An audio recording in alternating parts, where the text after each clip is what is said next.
My name is Martin DeJesus, chef de cuisine at Epiphany Farms Restaurant. Here doing some pig breakdown. 188-pound pig, one side, pasture-raised out at our Downs farm. We hang all our pigs for minimum 5 to 7 days. Tightens up all the meat and dries the skin, making it easier to break down. So to get started, we remove the only internal organ left, kidney, which we don't use. On the inside, we have leaf fat. This goes to all our soap that we make and sell at our marketplace. So we're gonna reserve all this. The tail can come right off. This goes in stock. And I guess we start taking it apart. I always start with the trotters. Pork is featured across our entire menu of all 3 restaurants. Trotters go into our ramen broth, particularly up at Anju.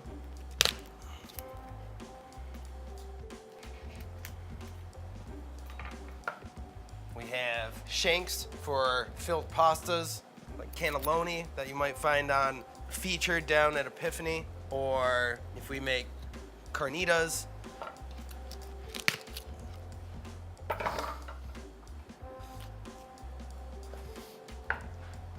Front and back shank.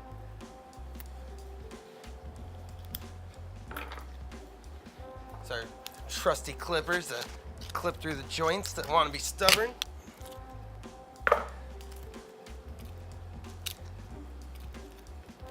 Which this one wants to be stubborn, there we go. So pretty much our legs are all broken down there. Trotters, throw here, store those away for next time we make ramen broth. I've been collecting hocks, anything from our dumplings, steam buns, sausages. It all comes from the ham area. First, we'll take out the tenderloin. Here's your tenderloin. This gets cleaned up more times than not, gets wrapped in bacon. You'll find it on our pork features. And we'll take our ham off. Probably one of our more versatile cuts since we grind, cure, brine, sometimes roast or braise this cut and can use it for so much. So you got yourself a ham there. If we were to cure it, we would cut this area off, use all of this for grind, debone the whole thing, skin it. About a month later, we'll be able to smoke it. You've got yourself a Christmas ham. It's a wet brine for like a more traditional American style ham that we'll normally do, and we cure it here at the restaurant. Then you have your shoulder for pulled pork, which features heavily on our banquets, on the Epiphany menu, and then also at the Old Bank.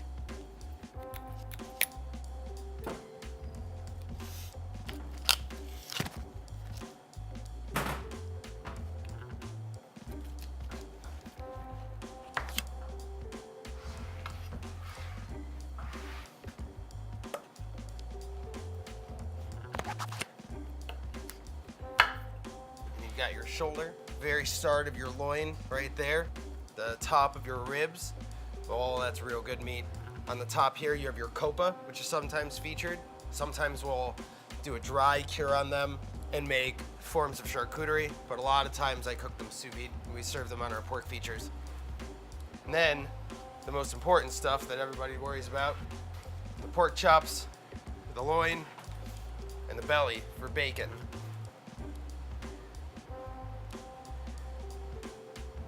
So what I do is I mark myself lines.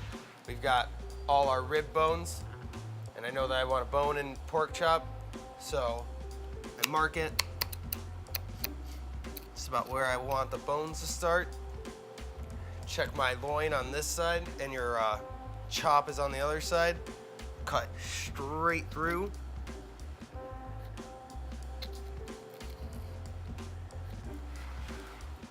Then go through and clip these.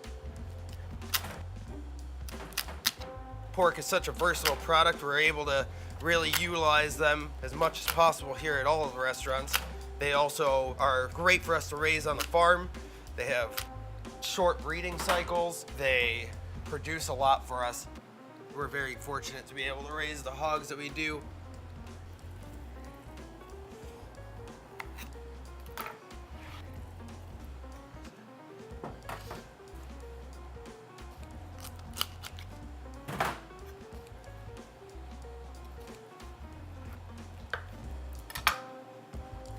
So here's your pork loin. Skin on, bone in. We'll take the bone out, cut down the fat cap. So we've got our loin, we've got our chops. It's a beautiful looking chop right there on either side. All of these primary cuts, also the shoulders, will get a 16-hour brine and then go to their respective places. For our belly, we're gonna take these ribs off. They'll either get utilized, smoked, and roasted as ribs, or they'll get fabricated into a bunch of other things, really. But primarily, we'll take these off.